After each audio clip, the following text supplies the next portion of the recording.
Good morning everyone and most welcome to join this session. आज का session इस series का 4th नंबर का सेशन है। इसके पहले हमने 3 सेशन कवर कर लिए हैं इस सीरीज का। तो पहले की तरह इसमें भी इंटरेस्टिंग टॉपिक से और फिर जो एग्ज़ाम में पूछे जाते हैं यानी कि रिलेवेंट टॉपिक से ही एमसीक्यू फ्रेम किए गए हैं। ठीक है, तो हम देखेंगे आज टॉप 10 एमसीक्यू और हर एक एमसीक्यू के इर्द गिर्द आपके कम से कम 10 इन्फॉर्मेशन आपको मिलेंगे, जिससे लगभग आपके 10 क्वेश्चन बनेंगे, यानी कि 10 = 100 होने वाला है आज का सेशन। देखिए, ये किसी भी एग्ज़ाम के लिए, अगर आप किसी भी स्तर का एग्ज़ाम देते हैं उसमें आपको हेल्प करेगा, चाहे वो एसएससी जीडी हो या फिर यूपीएससी का एग्ज़ाम हो, है ना। इसके बीच में जितने एग्ज़ाम आएंगे जिसमें पॉलिटी और कॉन्स्टिट्यूशन से क्वेश्चन बनते हैं, तो यहाँ से आपका हेल्प होगा। ठीक है, तो चलिए आज का सेशन स्टार्ट करते हैं आज के फर्स्ट क्वेश्चन से। फर्स्ट क्वेश्चन आपके सामने है, 21वें संविधान संशोधन द्वारा सबसे पहले कौन सी क्षेत्रीय भाषा शामिल की गई? बताइए। मैं कलर इसका चेंज करता हूँ, it should be like black. Okay, तो उड़िया है ए, कश्मीरी बी, सिंधी सी, असमी डी। तो इसमें राइट ऑप्शन क्या होगा? अगर हम इसमें राइट ऑप्शन की बात करें तो ऑप्शन नंबर सी इसका सही जवाब होगा। ठीक है, तो इसके विषय में हम थोड़ा सा और जानते हैं 21वें संविधान संशोधन के बारे में। तो 21वां संविधान संशोधन हुआ कब था? तो अगर ऐसा कोई क्वेश्चन बने तो ये हुआ था 1967 में। ठीक है, जिसमें सिंधी को 15वां भाषा बनाया गया। ठीक है, अगर हम ओरिजिनली बात करें तो संविधान में भाषाएं किस अनुसूची में आती हैं, अगर ऐसा क्वेश्चन बने तो 8वीं। ठीक है, तो 8वीं शेड्यूल में संविधान में भाषाएं इंक्लूडेड हैं। ठीक है, अब इसमें इनिशियल स्टेज में कितनी, यानी कि प्रारंभिक दौर में शुरू में 14 भाषाएं थीं। ठीक है, जब 21वां संविधान संशोधन 1967 में हुआ तो इसमें 15 भाषाएं हो गई। उसके बाद में भी अगर हम बात करें 15 से अभी कितनी हैं, तो अभी 22 भाषाएं हैं। ठीक है, यानी कि इसके बाद भी अमेंडमेंट हुए होंगे, डेफिनेटली हुए, तभी तो 22 भाषाएं हैं। तो उनके विषय में भी हम थोड़ा थोड़ा जान लेते हैं। ठीक है, तो अगर हम बात करें संविधान संशोधन इसी में जब ऐड हुआ, ठीक है, तो 3 भाषाएं और ऐड हुई जिसको हम एक कूट नमक के नाम से जानते हैं। ठीक है, तो ये कौन सा अमेंडमेंट था? अगर हम बात करें 71st कॉन्स्टिट्यूशनल अमेंडमेंट की बात करें, यानी संविधान संशोधन की, तो ये कब हुआ? ये हुआ था 1992 में। कब हुआ? 1992 में। अब इसी में क्या हुआ, 3 एक्स्ट्रा भाषाएं ऐड हुई। ठीक है, वो कौन कौन सी थी? न, म, क। इसमें न क्या है? नेपाली। एम क्या है? और के क्या है? एम है मणिपुरी और के क्या है? कोंकणी। ठीक है, तो ये 3 भाषाएं ऐड हुई थी कब? 1992 में। कब? किस अमेंडमेंट के अंतर्गत? 71st। अब इसके बाद भी अभी देखिए 15 15 से 3 ऐड हुआ। ठीक है, अभी भी आपके कितने, 18 4 22 होता है, तो 4 भाषाएं और ऐड हुई। ये कब ऐड हुई? ठीक है, तो ये 4 भाषाएं कौन कौन सी थी, कब ऐड हुई? तो देखिए, एक संविधान संशोधन हुआ 92nd। ठीक है, 92nd कॉन्स्टिट्यूशनल अमेंडमेंट हुआ 2003 में। ठीक है, कब? 2003 में। तो यहाँ पे 4 भाषाएं ऐड हुई। कौन कौन सी भाषा थी? एक था बोडो। क्या था? बोडो। दूसरी कौन थी? डोगरी। ठीक है, डोगरी। तीसरी मैथिली। ठीक है, चौथी कौन सी थी? संथाली। ठीक है, तो ये 4 भाषाएं ऐड हुई। कौन से संविधान संशोधन में? 92वें संविधान संशोधन में। कब हुआ 92वां संविधान संशोधन? 2003। लेकिन ये भाषाएं लागू कब से हुई? 2004 से। ठीक है, तो ये भी आपको पता होना चाहिए। इस प्रकार से आपकी टोटल 22 भाषाएं हो जाती हैं। ठीक है, कितनी भाषाएं? 22 भाषाएं यहाँ पे देखिए ऐड करके तो हो जाती हैं। ठीक है, अभी भी बहुत सारी हैं भाषाएं जिनको रिकमेंडेशन में रखा गया है कि ठीक है इनको भी ऐड किया जाएगा, तो देखा जाएगा। चलिए अब इस तरह से हम अगला क्वेश्चन देखते हैं। 32 नंबर का क्वेश्चन पढ़िए ध्यान से। भारतीय दंड संहिता की कौन सी धारा यौन उत्पीड़न से संबंधित है? बताइए। ए है धारा 11, बी है धारा 376, सी है धारा 508, डी है धारा 509। धारा को अगर हम आईपीसी सेक्शन के बारे में बात करते हैं उसको सेक्शन बोलते हैं। ठीक है, तो बताइए इसमें कौन सा सही जवाब होगा? इसका राइट आंसर होगा option number B. Option number B इसका सही जवाब होगा, यानी कि धारा 376 के अंतर्गत। अब हम थोड़ा सा, अगर भारतीय दंड संहिता आया तो इसके ओरिजिनेशन यानी कि जहाँ से ये उत्पन्न हुआ, इस्टेब्लिश्ड हुआ, कब से काम कर रहा है, इसके बारे में थोड़ा जान लेते हैं। ठीक है, जब first law commission British government के दौरान गठित हुआ था, ठीक है, तो उसमें एक उसका निकल के आया था इंडियन पिनल कोड 1860। ठीक है, तो 1860 में 1860 में इसका गठन हुआ। ठीक है, लागू कब से हुआ, अगर ऐसा क्वेश्चन पूछे तो लागू 1 जनवरी 1862 से। कब से लागू हुआ? 1 जनवरी 1862 से। ठीक है, ये इन्फॉर्मेशन याद रखिएगा, आपके एग्ज़ाम में हेल्प करेगा, क्वेश्चन बनता है। ठीक है, अब हम थोड़ा सा जान लेते हैं जो नीचे के सेक्शन हैं उनके बारे में भी थोड़ा थोड़ा। ठीक है, इसमें सेक्शन 508 के बारे में थोड़ा सा जानते हैं। ठीक है, कि धारा 508 किसके विषय में बात करता है। जैसे अगर आपको है ना कि दैवी शक्ति का झांसा देके, ठीक है, मैं किसी स्थान पे अपने लाभ के लिए, अगर किसी स्थान पे न जाने के लिए प्रेरित करता हूँ, ठीक है, कि वहाँ पे आप नहीं जाओगे तो उससे मेरा पर्सनल लाभ होगा, यानी कि आपका कोई इंसान है जो रिस्क में, या फिर ऐसा किसी भी प्रकार का कार्य जो आपके वहाँ न जाने से मेरा प्रॉफिट होगा और वो एज अ क्राइम होगा, या फिर किसी स्थान पे आपको नहीं जाना चाहिए, मैंने फोर्सफुल्ली या फिर आपको उत्प्रेरित किया है ना, या फिर आपको कोई ऐसी बात कही जिसकी वजह से आप वहाँ पे गए है ना और आपको नुकसान हुआ, तो भी वो मेरे लिए क्या होगा, एक क्राइम होगा और ये मेरा एक बेनिफिट होगा। तो अगर इसके अंतर्गत मतलब जो छल किया मैंने है ना, या फिर आपके विश्वास के साथ छेड़छाड़ करी, या फिर मैंने कुछ आपको अंधविश्वास में डाल के कुछ ऐसी कार्य करने को मजबूर किया जो नहीं करना था, ठीक है, जो एज अ क्राइम है, या फिर कुछ ऐसे कार्य करने थे जो नहीं किया आपने, जो मतलब मेरे लिए एज अ क्राइम है। ठीक है, तो ये धारा 508 में इसका डिफिनीसन है। ठीक है, ये आपको पता होना चाहिए। ठीक है, अगर आप गवाहों के मामले में भी देखें तो ये धारा सामने आती है। जैसे गवाहों को मैनिपुलेट किया जाता है, प्रेसाइज किया जाता है, उसके गार्जियंस को धमकी दी जाती है, ब्ला ब्ला ब्ला, है ना। तो ये सारी चीज़ें कहीं ना कहीं इससे कोरिलेट होती हैं।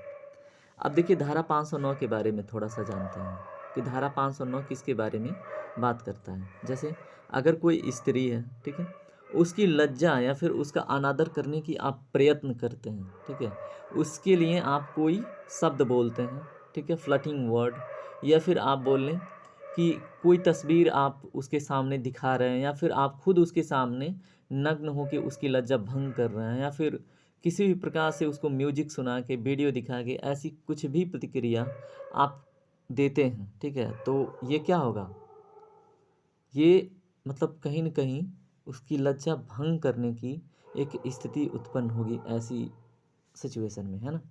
तो ये आता है धारा 509। इसके अंतर्गत आप एक क्या होते हैं, दोषी साबित होते हैं, और आपके लिए इसमें पेनाल्टी का डिफिनीशन है।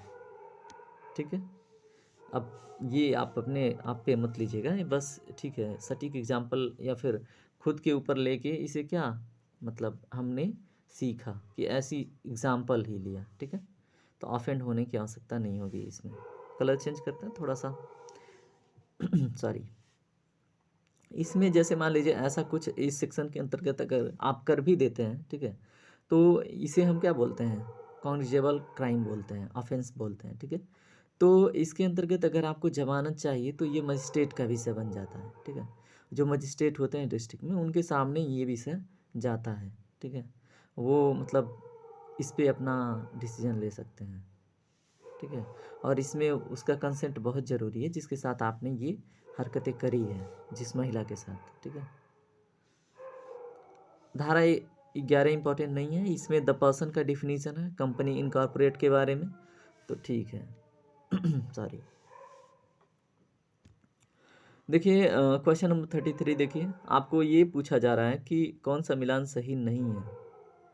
मूल्य नियंत्रण समवर्ती सूची का विषय, भूमि और इमारतों पर कर राज्य सूची का विषय, आयकर और कृषि पर कर केंद्र सूची का विषय, संघ और राज्य की लेखा की ऑडिट केंद्र सूची का विषय। ठीक है, तो इसका सही जवाब क्या होगा। देखिए अगर कहीं ना कहीं हम देखें तो मूल्य नियंत्रण जो है वो समवर्ती सूची का विषय है, बिल्कुल सही बात है। भूमि और इमारतों पर जो कर लगाता है वो राज्य लगाता है, यानी कि स्टेट गवर्नमेंट, ये भी सही है, ये भी स्टेट लिस्ट का विषय है। आयकर और कृषि पर कर केंद्र सूची नहीं लगाता है। ठीक है, इसमें देखिए कृषि पर कर कौन लगाता है, कृषि पर कर, देखिए एग्रीकल्चर को 42nd कॉन्स्टिट्यूशन अमेंडमेंट में कुछ परिवर्तन किया गया था, वो मैं आगे बताऊंगा। फिलहाल इतना जानिए, ये केंद्र सूची का विषय नहीं है, यानी कि इस क्वेश्चन का राइट आंसर होगा ऑप्शन नंबर सी, यानी कि ये मिलान सही नहीं है और क्वेश्चन के हिसाब से ऑप्शन नंबर सी सही जवाब होगा।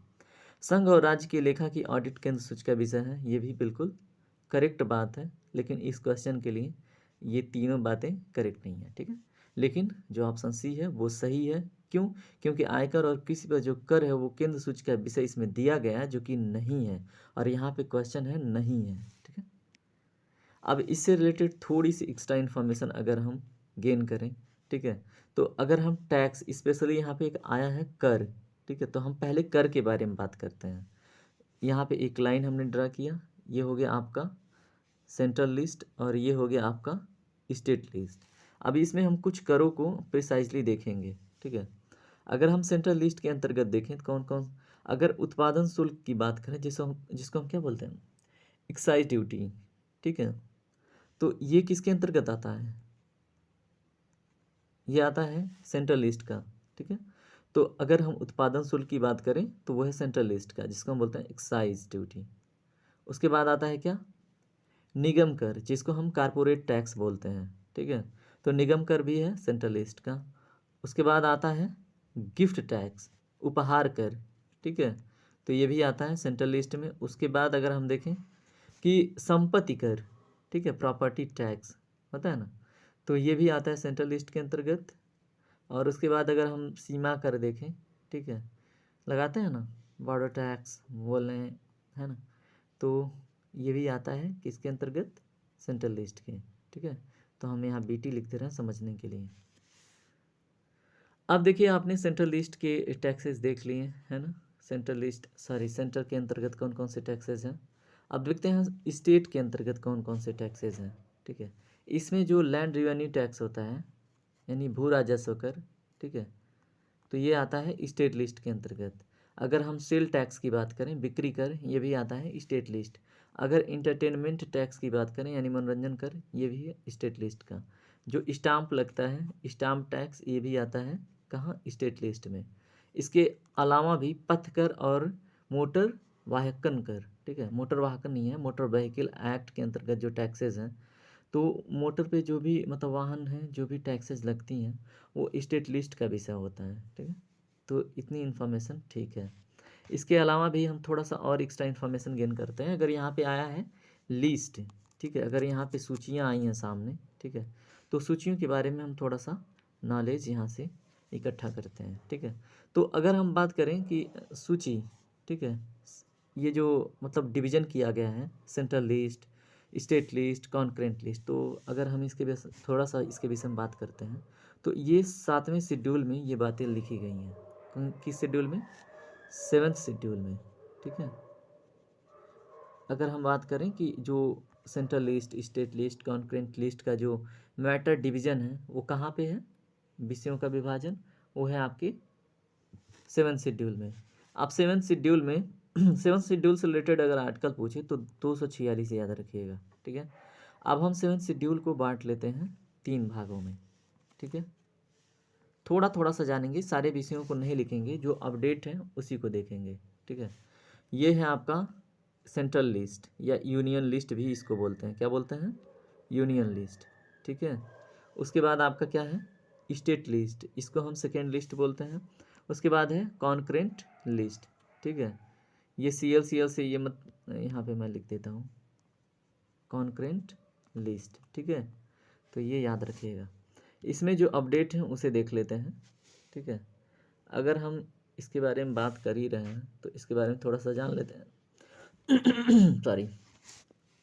शुरू में, ठीक है, यूनियन लिस्ट में कितने विषय थे, 97, ठीक है, कितने थे, 97। अगर प्रेजेंट की बात करें तो कितने हैं, 100, ठीक है, कितने हैं, 100। ये आपने देख लिया क्या, यूनियन लिस्ट को, ठीक है। अब इसमें जो मतलब सेंटर के पास एक्सक्लूसिव पावर होता है लॉ बनाने के लिए, मतलब बहुत सारे मैटरों पे, है ना, और जो भी इम्पोर्टेंट सब्जेक्ट हैं वो कहीं ना कहीं यूनियन लिस्ट के अंतर्गत ही हैं, ठीक है। तो इसके बारे में हम एक अलग से सेशन करेंगे। फिलहाल थोड़ा थोड़ा सा इन्फॉर्मेशन इसके विषय में हम लेते हैं, ठीक है, क्योंकि सेशन बहुत बड़ा हो जाएगा। तो हम अगर यूनियन लिस्ट को देख लिए तो हम देखते हैं क्या, स्टेट लिस्ट की बात करें तो स्टेट लिस्ट में शुरू शुरू में कितने सब्जेक्ट थे, 61, और वर्तमान में कितने हो गए, 66, ठीक है। तो ये भी आपको पता होना चाहिए। और इसमें एक बहुत बड़ा परिवर्तन किया गया था 42nd कॉन्स्टिट्यूशन अमेंडमेंट में, ठीक है, जो 1976 में हुआ था ना, 42nd कॉन्स्टिट्यूशन अमेंडमेंट। तो उसमें एक बहुत बड़ा चेंजिंग की गई थी। तो इसमें स्टेट लिस्ट के बहुत सारे विषयों को उठा के कॉन्करेंट लिस्ट में डाल दिया गया था। उसमें कौन कौन सी विषय थे उसे थोड़ा सा जान लेते हैं, ठीक है। उसमें क्या था, एजुकेशन था, मैं एजुकेशन को ईडू से लिख रहा हूँ, ठीक है, शिक्षा जिसको बोलते हैं। उसके बाद फॉरेस्ट, फॉरेस्ट को हम फॉर, ठीक है, education, forest, protection of wild life animal and birds, ठीक है, जो जंगल से रिलेटेड या जंगली जीवों से रिलेटेड बातें थी और पक्षियों के संरक्षण से बातें। तो ये भी पहले किसके विषय थे, स्टेट लिस्ट के। इसको भी हम किस में डाल दिए, कॉन्करेंट लिस्ट में, यानी कि इनसे रिलेटेड कानून सेंटर भी बना सकता है, ठीक है। तो प्रोटेक्शन ऑफ वाइल्ड लाइफ और बर्ड्स है ना, तो उससे रिलेटेड ये विषय अब कॉन्करेंट लिस्ट में आ गई। कब से, 42nd कॉन्स्टिट्यूशनल अमेंडमेंट 1976 से। उसके बाद जो वेट एंड मीजर्स होते हैं ना, जो पैमाने होते हैं मापक के, ठीक है, तो वो भी किसके अंतर्गत आ गए, स्टेट लिस्ट से जो आपका राज्य का विषय सूची है उससे हटके कॉन्करेंट लिस्ट यानी कि समवर्ती सूची में आ गए। क्या क्या, वेट्स एंड मेजर्स। अगर हम बात करें administration of justice, constitution and organization of all courts except of the supreme court, यानी सुप्रीम कोर्ट को छोड़ के जो भी प्रशासनिक न्याय होता है या फिर जो भी मतलब कॉन्स्टिट्यूशन एंड ऑर्गेनाइजेशन, जैसे किसी भी कोर्ट से रिलेटेड अगर ऑर्गेनाइजेशन हो रहा है, ठीक है, या उसका गठन हो रहा है, ठीक है, तो वो आते थे किसके अंतर्गत, स्टेट लिस्ट के, लेकिन उसको किस में डाल दिया गया, कॉन्करेंट लिस्ट में, ठीक है। तो ये 5 सब्जेक्ट को उठा के डाला गया था। इसमें सुप्रीम कोर्ट तो आता ही नहीं था, तो सुप्रीम कोर्ट को छोड़ दीजिए, ठीक है।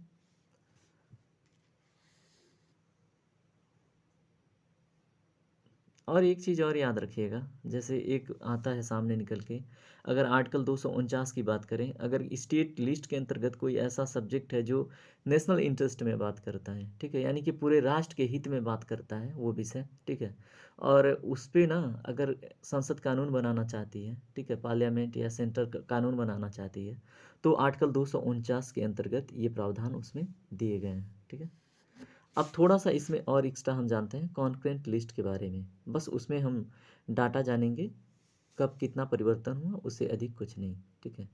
तो स्टेट लिस्ट हमने देख लिया। अगर कॉन्करेंट लिस्ट की बात करें तो ओरिजिनली इसमें कितने थे, 52 थे, ठीक है, कितने थे, 52। अब इसमें जो इंक्लूड हुआ है ना, अभी तो फ़िलहाल भी 52 ही हैं। उसके पहले कितने थे, ये आप बताइएगा, ठीक है, अबाउट 47 थे, ठीक है।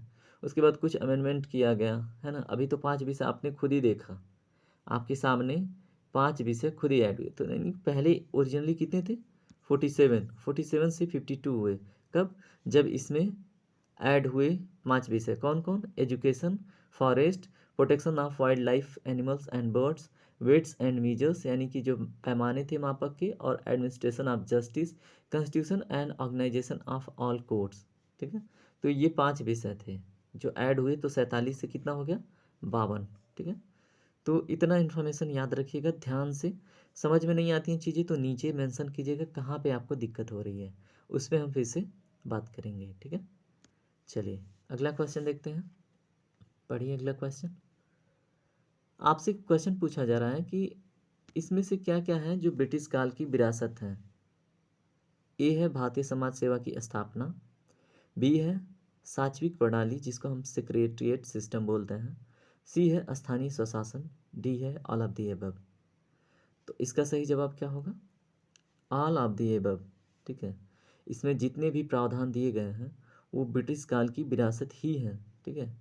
तो इसमें देखिए क्या दिया गया है, भारतीय समाज सेवा की स्थापना, ठीक है, ये भी कहीं ना कहीं अप्रोच उन्हीं के समय से फेमस हो रहा है। लेकिन इसमें आप कंफ्यूज कर जाएंगे एक चीज़ में, वो क्या है, भारत सेवक समाज जिसको सर्वेंट्स ऑफ इंडियन सोसाइटी बोलते हैं, ठीक है। यहाँ पे मैं लिखता हूँ, यहाँ देखिए भारतीय समाज सेवा लिखा हुआ है, इसकी स्थापना की बात की जा रही है। लेकिन हमारे गोपाल कृष्ण गोखले जी ने, जो पुणे से बिलोंग करते थे, उन्होंने महाराष्ट्र में 12 जून 1905 को एक सोसाइटी की गठन की थी, जिसको हम क्या बोलते थे, मैं यहाँ पे लिख देता हूँ, कन्फ्यूजन ना हो, भारत सेवक समाज, सेवक समाज, ठीक है। और ये इसका गठन कब किया था, 12 जून, ये थोड़ा सा हट के है, 12 जून 1905 को, ठीक है। 12 जून 1905 को भारत सेवक समाज का गठन हुआ था। किसने किया था, गोपाल कृष्ण गोखले, ठीक है। कहाँ पे किया था, पुणे महाराष्ट्र, पुणे महाराष्ट्र, ठीक है। ये हमारी फर्स्ट लाइन से ये रिलेटेड टॉपिक्स था, तो इसको हमने समझ लिया, ठीक है। अब हम देखते हैं सेकेंड के बारे में बात करते हैं कि जो सात्विक प्रणाली थी, सेक्रेटरिएट सिस्टम था, ये कब आया और क्यों आया, ठीक है, इसके बारे में देखिए। अगर हम इसकी बात करें तो आपको 1858 की बात याद होनी चाहिए, ठीक है। 1857 की क्रांति को दबाने के लिए 1858 में ब्रिटिश गवर्नमेंट ने एक फैसला लिया कि अब जो होगा यहाँ पे भारत में रूल करने के लिए कंपनी नहीं करेगी, डायरेक्ट अब ब्रिटिश पार्लियामेंट करेगी, ठीक है। और इसमें वायसराय का पोस्ट पहले क्या था, गवर्नर जनरल था, है ना, गवर्नर जनरल ऑफ इंडिया था। इसके बाद से क्या हुआ, वायसराय का पोस्ट अपॉइंट हुआ और इसी के अंतर्गत एक सेक्रेटरिएट सिस्टम की भी स्थापना हुई। क्या हुई, सेक्रेटरिएट सिस्टम की स्थापना, ये चीज़ आपको पता होना चाहिए, ठीक है। और अगर बात की जाए कि फर्स्ट सेक्रेटरी कौन थे, अगर ऐसा क्वेश्चन बने आपसे तो आपको लॉर्ड स्टैनली का नाम याद होना चाहिए, ठीक है। मैं यहाँ पे फर्स्ट लिख दे रहा हूँ, फर्स्ट सेक्रेटरी, यहाँ पे SEC मीन्स सेक्रेटरी समझ लीजिए, ठीक है। तो कौन थे, लॉर्ड स्टैनली, ठीक है, Lord Stanley first secretary of state बने थे इंडिया के, ठीक है। चलिए अब हम दूसरे टॉपिक के बारे में बात करते हैं। अच्छा एक चीज़ और, इस समय अगर पूछा जाए कि फर्स्ट वायसराय कौन था, तो आप लॉर्ड कैनिंग की यहाँ पे वायसराय को यहाँ पे लिखे, यहाँ पे क्या कौन थे, लॉर्ड कैनिंग, ठीक है। ये भी बहुत एग्जामों में पूछता है, तो ये भी आपको पता होना चाहिए, ठीक है। चलिए अब इसमें स्थानीय स्वशासन के विषय में भी थोड़ा सा जान लेते हैं, ठीक है। तो फादर ऑफ क्या बोलते हैं, लोकल गवर्नमेंट, तो कौन है बताइए, लॉर्ड रिपन को बोला जाता है स्थानीय स्वशासन का जनक, ठीक है। तो फादर ऑफ लोकल गवर्नमेंट बोल लें, father of local autonomous government बोल लें, है ना। तो कौन थे, लॉर्ड रिपन, लॉर्ड रिपन बोलिए, लॉर्ड कहाँ खाती है ना। तो लॉर्ड रिपन को, रिपन आप बोली, अभी तो मेरे सामने आ गया तो फिर मैं लॉर्ड बोल दे रहा हूँ, ठीक है। तो रिपन क्या थे, स्थानीय स्वशासन के जनक। और इसका मतलब कॉन्सेप्ट कब दिया था इन्होंने, 1882 के आसपास, ठीक है। चलिए आगे बढ़ते हैं। देखिए ये क्वेश्चन कहीं ना कहीं कंप्लीट हो जाता है, तो अब हम आगे बढ़ेंगे, आगे जैसा क्वेश्चन होगा उसी हिसाब से डिस्कस करते हुए चलेंगे। अगला क्वेश्चन देखिए क्या है, पढ़िए। भारत में लोकसभा और विधानसभा में चुनाव के लिए निम्नलिखित प्रणाली का उपयोग किया जाता है, बताइए इसमें से कौन सा उपयोग किया जाता है भारत में अगर इलेक्शन हो तो। ए है अनुपातिक प्रतिनिधित्व की प्रणाली, बी है कार्यात्मक प्रतिनिधित्व, सी है क्षेत्रीय प्रतिनिधित्व, डी है सांप्रदायिक प्रतिनिधित्व। इसका सही जवाब क्या होगा, इसका सही जवाब होगा ऑप्शन नंबर सी, यानी कि जो क्षेत्रीय प्रतिनिधित्व यूज किया जाता है वो लोकसभा और विधानसभा के चुनाव के लिए प्रयोग किया जाता है, ठीक है। अब इसमें हम बात करेंगे, देखिए अनुपातिक जो प्रतिनिधित्व है ये इम्पोर्टेंट हो जाता है, इसके बारे में बात करेंगे, उसके पहले हम थोड़ा पानी पियेंगे, ठीक है।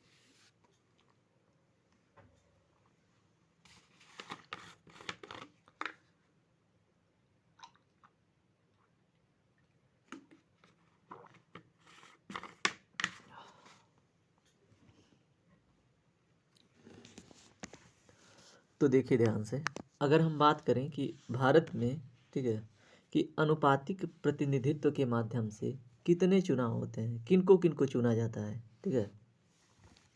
तो एक होता है, क्या होता है, अनुपातिक प्रतिनिधित्व, ठीक है।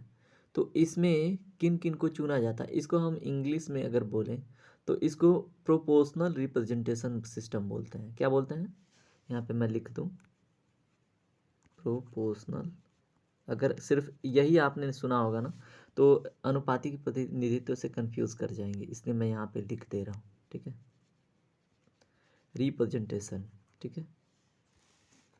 तो अनुपातिक प्रतिनिधित्व में एक होता है सिंगल ट्रांसफरेबल वोट सिस्टम, ठीक है, इसी के अंतर्गत आता है सिंगल ट्रांसफरेबल वोटिंग सिस्टम।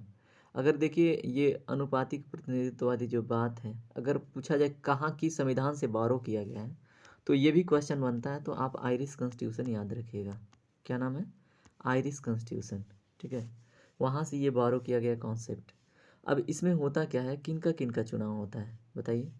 एक तो होता है प्रेसिडेंट का, ठीक है, पूरा डिटेल में नहीं जाएंगे। दूसरा होता है वाइस प्रेसिडेंट का, ठीक है।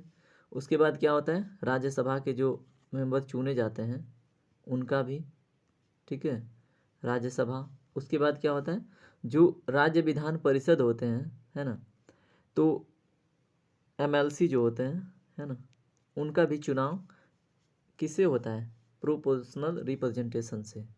तो ये चारों बॉडी का चुनाव अनुपातिक प्रतिनिधित्व से होता है, ठीक है। तो ये आपको पता होना चाहिए। इसमें देखिए एक सिंगल ट्रांसफरेबल वोटिंग सिस्टम होता है, वो होता क्या है उसके विषय में थोड़ा सा हम जान लें, ठीक है, मतलब क्योंकि ज़रूरी है ना, थोड़ा थोड़ा हम जानते चलेंगे, ठीक है, तो सही रहेगा। इसमें क्या होता है कि जैसे मान लीजिए यहाँ पे मैं एक खाका तैयार कर रहा हूँ, ये कोई ए उम्मीदवार है, ये कोई बी उम्मीदवार है और ये कोई सी उम्मीदवार है, ठीक है, और ये कोई इंसान है टी।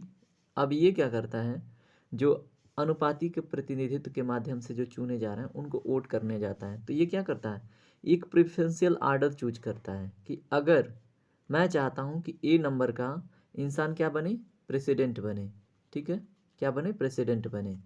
अगर इसको वोट ज़्यादा नहीं मिलता है तो मेरा सेकंड प्रेफरेंस भी होगा, ठीक है, तो मैं चाहता हूँ कि दूसरे स्थान पे जो सी नंबर का इंसान है, ठीक है, वो बने। यानी कि हमने फर्स्ट प्रेफरेंस किसको दिया, फर्स्ट प्रेफरेंस हमने दे दिया ए को, सेकंड प्रेफरेंस दे दिया सी को, और थर्ड प्रेफरेंस हमने किसको दिया, बी को, ठीक है। तो इस प्रकार से एक इंसान तीनों लोग को एक प्रेफरेंस में वोट कर पा रहा है, ठीक है, तो इसको सिंगल ट्रांसफरेबल वोटिंग सिस्टम बोलते हैं, ठीक है।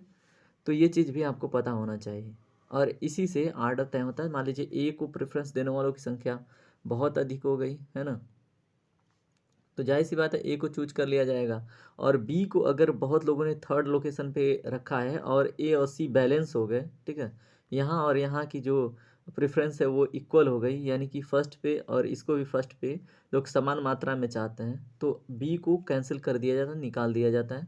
उसके बाद ए और सी में फिर से क्या किया जाता है, फिर से चूज किया जाता है, फिर से प्रेफरेंस सेट किया जाता है, ठीक है।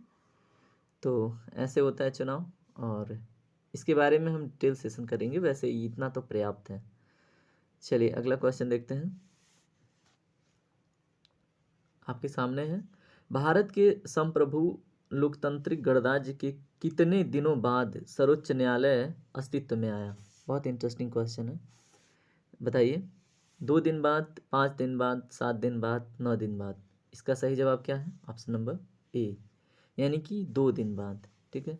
अब यहाँ पे देखिए भारत के संप्रभु लोकतांत्रिक गणराज्य की जो मतलब कॉन्सेप्ट भारत को मिला या फिर दिया गया, तो ये कौन सा डेट था, ये था 28 जनवरी 1950, ठीक है, ये चीज़ आपको पता होना चाहिए, ठीक है। अब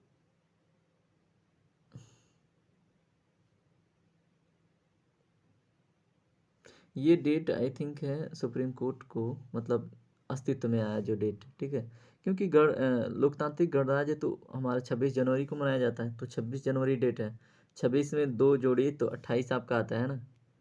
तो ये चीज़ जो सर्वोच्च न्यायालय के बारे में है, यानी कि 28 जनवरी 1950 को आया था अस्तित्व में, ठीक है। क्यों? क्योंकि हमारा संप्रभु लोकतांत्रिक गणराज्य की स्थापना 26 जनवरी को हो गया था। ठीक है, थोड़ा सा कन्फ्यूजन हो रही थी जो क्लियर हो गई। ठीक है। अगर इसमें हम बात करें सर्वोच्च न्यायालय जो सुप्रीम कोर्ट है, इसका फर्स्ट टाइम अगर देखें अस्तित्व में कब आया, ठीक है, भारत में पहली बार जो सुप्रीम कोर्ट का कॉन्सेप्ट है कब आया था, तो रेगुलेटिंग एक्ट आपको पता हो 1773 के अंतर्गत ये कॉन्सेप्ट आया और फर्स्ट सुप्रीम कोर्ट का स्थापना 1774 में हुआ था। ठीक है, स्थापना 1774 में हुआ था, ये चीज़ आपको पता होना चाहिए। ठीक है, और कहाँ पे इसकी स्थापना हुई थी फर्स्ट सुप्रीम कोर्ट की, तो ये हुई थी कलकत्ता में, जो आज कोलकाता कहा जाता है उस समय कलकत्ता कहा जाता था। ठीक है, तो कलकत्ता में पहली बार सुप्रीम कोर्ट की स्थापना की गई। ठीक है, ये चीज़ भी आपको पता होना चाहिए। अगर आपसे क्वेश्चन पूछे कि कलकत्ता से दिल्ली ट्रांसफ़र कब हुआ, तो ये डेट भी आप ईयर याद होना चाहिए 1993 में।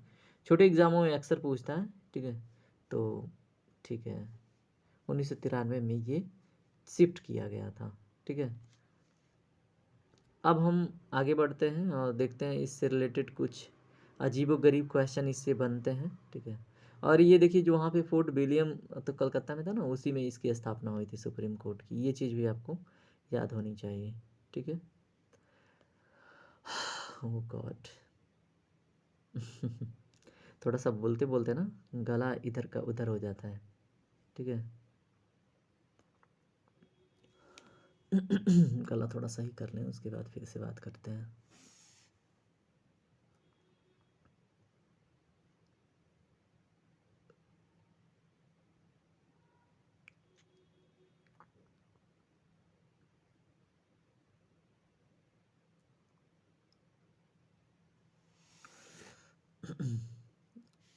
चलिए अगला क्वेश्चन देखते हैं। अगला क्वेश्चन देखने से पहले ना एक चीज़ और भी यहाँ पे आप ऐड कर सकते हो। जैसे क्वेश्चन पूछता है, अगर आपसे ये क्वेश्चन पूछता है कि जब सुप्रीम कोर्ट की स्थापना हुई, मतलब कहाँ पे, कलकत्ता में, ठीक है, तो उस समय, ठीक है, कौन था, जैसे होता है ना कि सीजीआई उस समय कौन था, तो उसके विषय में फर्स्ट अगर जज की बात की जाए तो उससे भी रिलेटेड क्वेश्चन पूछे अगर, तो आपको वो चीज़ पता होनी चाहिए। ठीक है, तो वो चीज़ ना आप हमें बताइएगा। ठीक है, मतलब इसकी जानकारी आप खुद दीजिएगा। बोलते बोलते गला का तो इधर का उधर हो गया, मैं क्या ही बताऊं।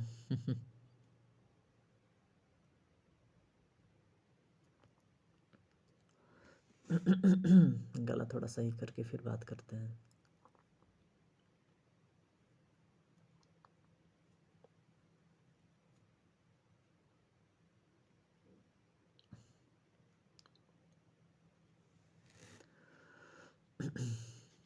ओके, बात करते हैं। गला थोड़ा सा इधर उधर हो गया था, सॉरी फॉर दैट।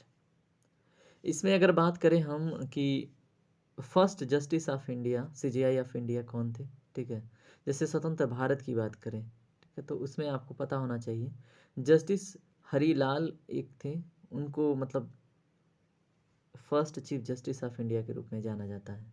ठीक है, क्या नाम था उनका, जस्टिस हरीलाल।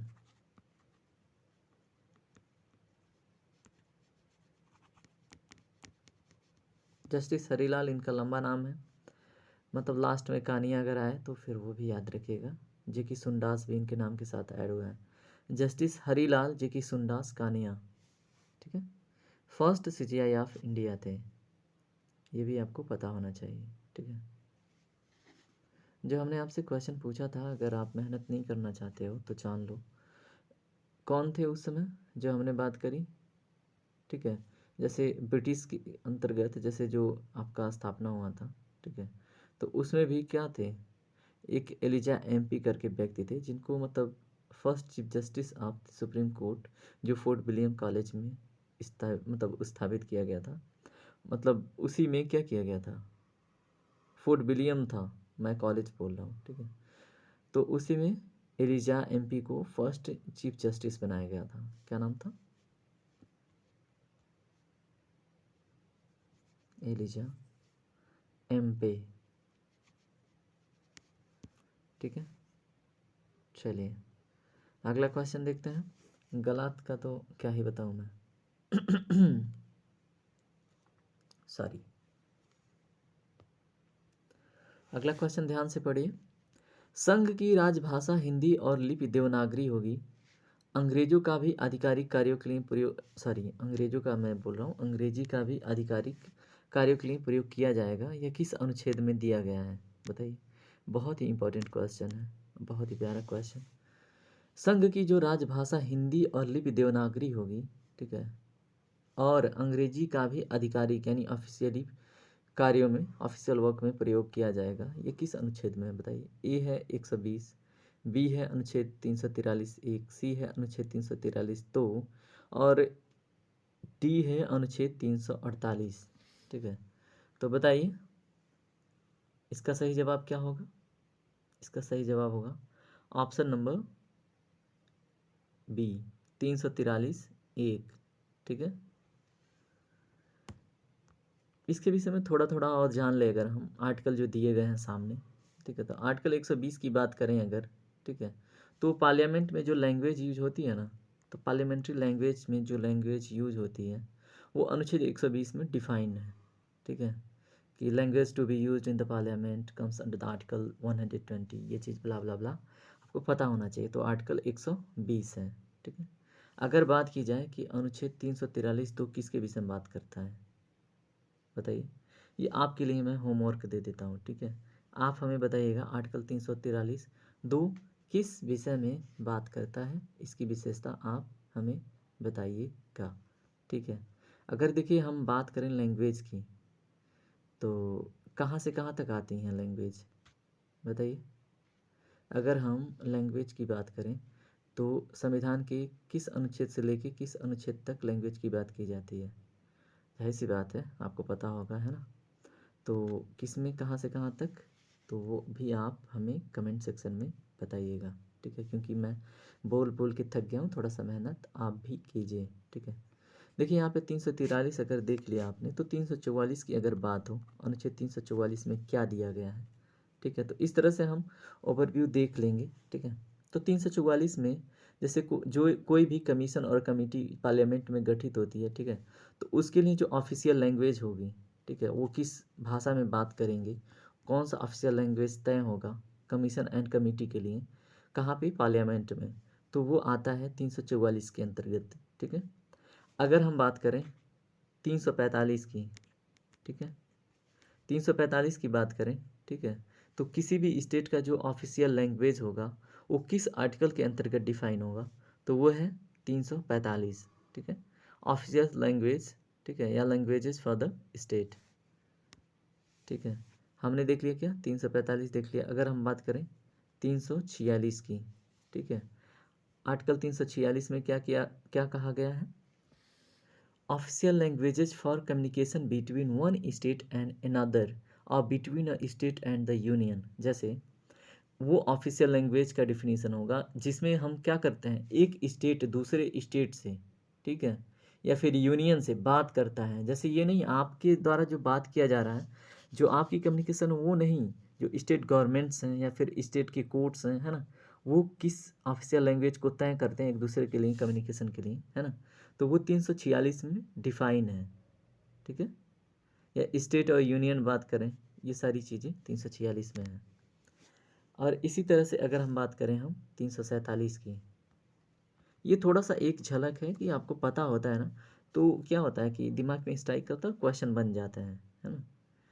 तो अगर जैसे कोई भी एक सेक्शन किसी भाषा को प्रीफर करता है, जैसे मान लीजिए कोई बैकवर्ड सेक्शन है, ठीक है, या फिर किसी भी स्टेट का एक विशेष पॉपुलेशन जो एक कैटेगरी में रहता है ना, एक मतलब रिजर्व कैटेगरी में रहता है, या फिर मान लीजिए कि कोई भी एक मतलब समुदाय, ठीक है, या फिर सोसाइटी का कोई भी सेक्शन अगर कोई अपना लैंग्वेज तय करता है, ठीक है, तो उससे रिलेटेड स्पेशल प्रोविज़न है किसमें, आर्टिकल 37 में।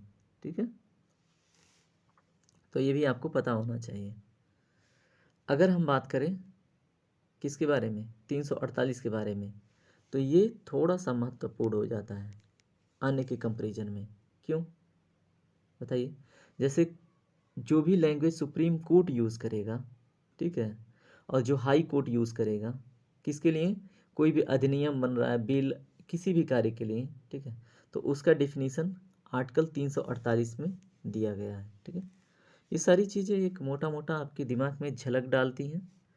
348 हमने देख लिया, अब 349 की भी बात कर लें। देखिए सेशन थोड़ा सा लंबा होगा लेकिन इन्फॉर्मेटिव होगा, है ना। जैसे कोई भी प्रोसीजर जो इनेक्ट किया जा रहा है किसी भी लॉ को लेके, ठीक है, जो किसी लैंग्वेज के बारे में बात करता है, तो कोई भी special procedure for enactment of certain laws relating to the language, ठीक है, जैसे किसी भी भाषा को लेके कोई भी कानून अधिनियमित किया जा रहा है, ठीक है, तो उससे रिलेटेड जो प्रोसीजर हैं वो आर्टिकल 349 में डिफाइन है, ठीक है। किसी भी कानून को लेके, ठीक है, उसके लैंग्वेज में किसी भी प्रकार का परिवर्तन किया जा रहा है या फिर कुछ भी किया जा रहा है, ठीक है, या फिर उससे रिलेटेड प्रोसेस से रिलेटेड डिफिनीशन 349 में दिए गए हैं। हम फिर से अगर बात करें किसके बारे में, 350 के, ठीक है। 350 में क्या है, किसी भी ग्रीवांस, जैसे मान लीजिए आप किसी सोसाइटी समुदाय से बिलोंग करते हैं, ठीक है, और आप चाहते हैं किसी भी झगड़े को, है ना, कहाँ पे रखें, किसी के सामने रखें, ठीक है, तो वो आता है 350 के अंतर्गत। तो उसको हम क्या बोलते हैं स्टेटमेंट में, language to be used in representation for redress of grievances, ठीक है। तो ये हर एक व्यक्ति को मिला हुआ है अधिकार कि वो अपने लैंग्वेज को क्या कर सकता है, रिड्रेस कर सकता है किसी भी ग्रीवेंस के सिचुएशन में। तो ये 350 के अंतर्गत उसकी व्याख्या दी गई है, ठीक है। वो मतलब ग्रीवेंस किसी से भी रिलेटेड हो सकता है, चाहे वो ऑफिसर हो, अथॉरिटी हो, किसी के भी अगेंस्ट, यूनियन हो, स्टेट हो, ठीक है। तो ये सारी चीज़ें आपको पता होनी चाहिए। 350 ए एक आता है ना, आर्टिकल लैंग्वेज से ही रिलेटेड, ठीक है। इसमें जैसे आप मदर टंग में अपने बच्चे को शिक्षा देना चाहते हैं और कोई इंस्टीट्यूट है जो इसको प्रतिबंधित करता है, तो ये आता है सामने, ठीक है। जैसे आप छोटा बच्चा है प्राइमरी स्टेज पे, आप चाहते हैं कि ये सुविधा उसको मिले कि वो अपने मदर टंग में ही चीज़ें पढ़े, क्योंकि बचपन में ही बच्चा डर जाएगा तो सीखेगा कैसे। तो ये 350 ए का मैटर हो जाता है। अगर यहीं पे बी ऐड कर दें, 350 बी, है ना, तो कोई मतलब एक स्पेशल ऑफिसर का क्या होता है, गठन होता है। ये बहुत इंपॉर्टेंट है, हम यहाँ पे इसको मेंशन कर देते हैं 350 बी, ठीक है। 350 बी को हम क्या करते हैं, हाईलाइट करते हैं। ये क्या है, एक बहुत इंपॉर्टेंट आर्टिकल है। ये एक स्पेशल ऑफिसर का गठन करता है, ठीक है, जो क्या करता है आपके भाषा समुदाय को लेके आगे बढ़ता है ना। ये लिंग्विस्टिक माइनॉरिटीज़ की बात करता है, ठीक है। तो ये आपको पता होना चाहिए, ठीक है। हमने बहुत सारे इंपॉर्टेंट आर्टिकल्स देख लिए, अब हम इसको क्विट करके अगले क्वेश्चन पे बढ़ेंगे, ठीक है। और भी हैं, अब आप बताइएगा उसको। 38वां क्वेश्चन देखिए ध्यान से, क्या है, पढ़िए। राष्ट्रपति की शक्तियों के बारे में निम्नलिखित में से कौन सा कथन सही है। राष्ट्रपति की सैन्य शक्तियाँ कार्यकारी शक्तियों के अधीनस्थ हैं। राष्ट्रपति की कार्यकारी शक्तियाँ सैन्य शक्तियों के अधीनस्थ हैं। सैन्य शक्तियाँ और कार्यकारी शक्तियाँ एक दूसरे के संबंध में अपरिवर्तनीय हैं, ठीक है। कार्यकारी शक्तियाँ राजनयिक शक्तियों के अधीनस्थ हैं। इसका बताइए सही जवाब क्या होगा। इसमें देखिए ऑप्शन नंबर ए है ना, जो वो ज़्यादा सही है, ठीक है, यही सही है। जो राष्ट्रपति की सैन्य शक्तियाँ होती हैं वो कार्यकारी शक्तियों के अधीनस्थ आती हैं, न कि कार्यकारी शक्तियाँ सैन्य शक्तियों के अधीनस्थ, ठीक है। तो पहला स्टेटमेंट सही है, इसको याद रखिएगा। अगर एग्जीक्यूटिव पावर ऑफ प्रेसिडेंट की बात करें तो आर्टिकल आप 53 याद रखिएगा, ठीक है। आर्टिकल 53 के अंतर्गत प्रेसिडेंट के पास उसके एग्जीक्यूटिव पावर होते हैं, क्या होते हैं, एग्जीक्यूटिव पावर, जिसको हम कार्यकारी शक्तियाँ कहते हैं, ठीक है। और उसको या तो प्रेसिडेंट डायरेक्टली मतलब यूज़ करे, या तो फिर मतलब ऑफिसर सबऑर्डिनेट जो भी होते हैं उसके, उनके थ्रू उसको यूज़ करें। या तो आप बोल दीजिए कि प्राइम मिनिस्टर के थ्रू, या फिर कोई ऑफिसर खुद बैठा के अपनी कार्यकारी शक्तियों का यूज़ करना चाहता है प्रेसिडेंट, तो करता है, ठीक है। चलिए देखते हैं इसमें आगे अगला क्वेश्चन। भारत के कौन से राष्ट्रपति निर्विरोध चुने गए थे, मीन्स कि उनके अगेंस्ट कोई खड़ा ही नहीं हुआ था, ठीक है। तो चौथे, पाँचवें, छठें, सातवें, तो इसका सही जवाब है ऑप्शन नंबर सी, ठीक है। यानी कि कौन चुने गए थे, बताइए। जाहिर सी बात है, संजीव रेड्डी का नाम आपने सुना होगा, ठीक है। उनके अगेंस्ट कोई खड़ा नहीं हुआ था, तो नीलम संजीव रेड्डी जी थे, ठीक है। एक बहुत ही इंपॉर्टेंट क्वेश्चन है, इससे रिलेटेड हम एक कूट तैयार कर लेते हैं, जिससे हम क्या करेंगे, अभी तक जितने प्रेसिडेंट हुए हैं ना, उनको हम एक झलक में याद कर लेंगे, ठीक है। तो कूट मैं पढ़ रहा हूँ, क्या है, राजू की राधा जाकर गिरी फखरुद्दीन रेड्डी की जेल में, तब रमाशंकर नारायण की कलम से प्रतिभा निकली प्रणव और गोविंद की, ठीक है। तो ये क्या है, एक निमोनिक्स है। हम इसको यहाँ पे एक बड़ा बड़ा लिख लेते हैं, इसका स्क्रीनशॉट ले लीजिएगा आप, ठीक है। राजू की का कोई मतलब नहीं है, राजू से हम मीनिंग निकालेंगे। राधा जाकर गिरी फखरुद्दीन रेड्डी, एक मिनट, हम एक काम करते हैं, जो कलर चेंज हो रहा है ना, उसको हम, क्योंकि इंपॉर्टेंट है इसलिए इसको थोड़ा हाईलाइटेड करके चलेंगे। यहाँ पे देखिए ब्लू कलर वाले का ही मीनिंग है, रेड का कोई मीनिंग नहीं है, ठीक है। राजू की राधा जाकर, इंपॉर्टेंट है, टाइम लगेगा, लेकिन आप देखिए, गिरी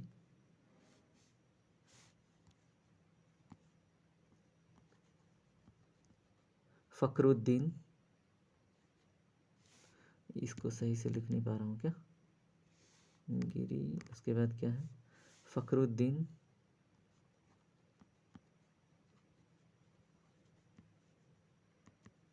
फखरुद्दीन रेड्डी,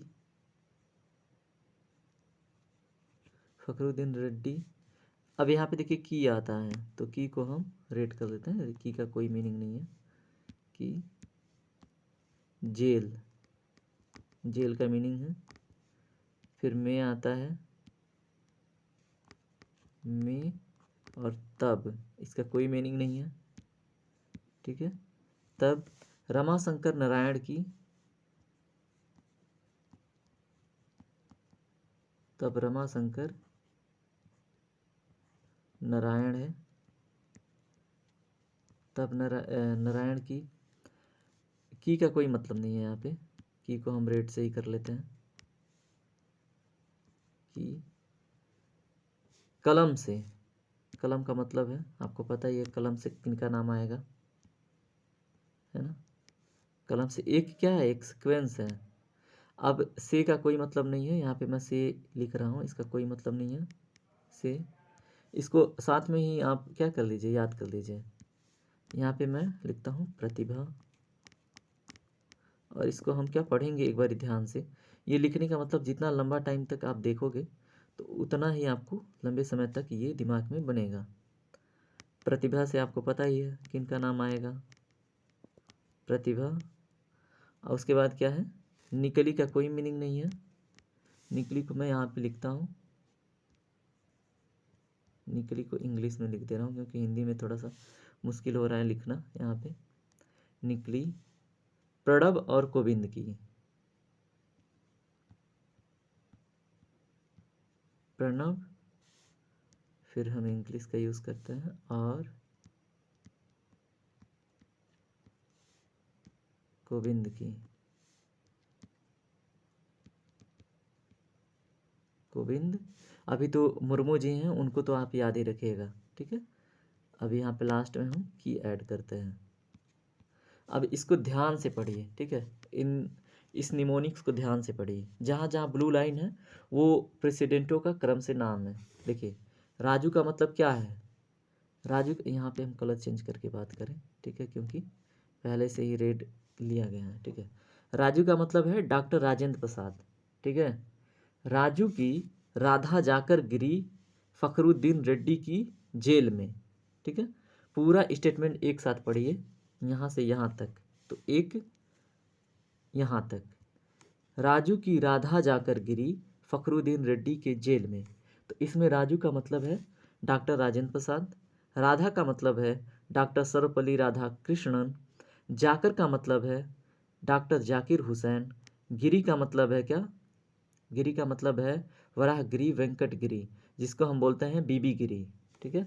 तो गिरी का मतलब है बीबी गिरी या फिर वराहगिरी वेंकट गिरी, ठीक है। उसके बाद क्या है, फखरुद्दीन, फखरुद्दीन का नाम तो है ही फखरुद्दीन अली अहमद, ठीक है। उसके बाद क्या है, रेड्डी, रेड्डी कौन थे? नीलम संजीव रेड्डी, ठीक है। तो यही क्या थे? निर्विरोध चुने गए थे, निर्विरोध, ठीक है। इनके अगेंस्ट कोई खड़ा ही नहीं हुआ था। की का कोई मतलब नहीं है। जेल, जेल से आता है ज्ञानी जैल सिंह, ठीक है। में तब का कोई मतलब नहीं है, ठीक है। उसके बाद आता है, देखिए यहाँ तक हमने देख लिया, राजू की राधा जाकर गिरी फकरुद्दीन रेड्डी की जेल में, ठीक है। तब रमाशंकर नारायण की, अब यहाँ पे रमाशंकर नारायण, ठीक है। तो रमाशंकर से निकल के आता है रमाशंकर वेंकटरमण, ठीक है। रमा से निकल के आता है रमाशंकर वेंकटरमण, ठीक है। तो रमाशंकर से आपके रमाशंकर वेंकटरमण आ गए, और शंकर से आ गया क्या? डॉक्टर शंकर दयाल शर्मा। रमाशंकर में रमा से निकल के आ गए रमाशंकर वेंकटरमण, और शंकर से आ गए कौन? डॉक्टर शंकर दयाल शर्मा। और नारायण से क्या निकल के आए? के आर नारायणन, ठीक है। के आर नारायणन, इनको आप याद रखिएगा। की का कोई मतलब नहीं है। कलम से आपके कलाम जी हो गए, प्रतिभा पाटिल हो गई, निकली का कोई मतलब नहीं है। प्रणब मुखर्जी या हुए थे। उसके बाद कोविंद अभी हाल ही में हटे हैं, वर्तमान में हैं मुर्मू जी, ठीक है। तो ये आपको याद होना चाहिए। फिर से रिपीट कर देता हूँ। Raju stand for what? Doctor Rajendra Prasad. Radha stand for Radha Krishnan. Zakir doctor Zakir Hussain. Giri V V Giri. Fakhruddin Ali Ahmed. Reddy Neelam Sanjeeva Reddy. Zail Giani Zail Singh. Rama Ramashankar. Shankar doctor Shankar Dayal Sharma. Narayan, Narayan कौन थे? के आर नारायण। बाकी तो कलाम जी, प्रतिभा जी, उसके बाद प्रणब जी, उसके बाद कोविंद जी, ये तो आपको याद ही होंगे, है ना। तो इस तरह से हमने इस क्वेश्चन को काफ़ी डिटेल में कर लिया। चलिए अगला क्वेश्चन देखते हैं। क्वेश्चन नंबर 40, महिला सशक्तिकरण के लिए नीति कब पारित हुई थी? बताइए। 1997 में, 1999 में, 2001 में, ऑप्शन नंबर डी है 2003 में। इसका सही जवाब है ऑप्शन नंबर सी। कब? 2001, ठीक है। आज का सेशन यहीं पे कंप्लीट होता है दोस्तों। बहुत मेहनत हुआ इस सेशन में। सेशन पसंद आए तो लाइक कमेंट शेयर और सब्सक्राइब जरूर कर लीजिएगा, ठीक है। और बेल आइकन प्रेस कीजिए, और फ्रेंड से भी बोलिए जुड़ने को। काफ़ी इंटरेस्टिंग और बड़ा सेशन है, ठीक है। Thank you very much. आपका दिन शुभ हो, पढ़ते रहिए, मोटिवेटेड रहिए।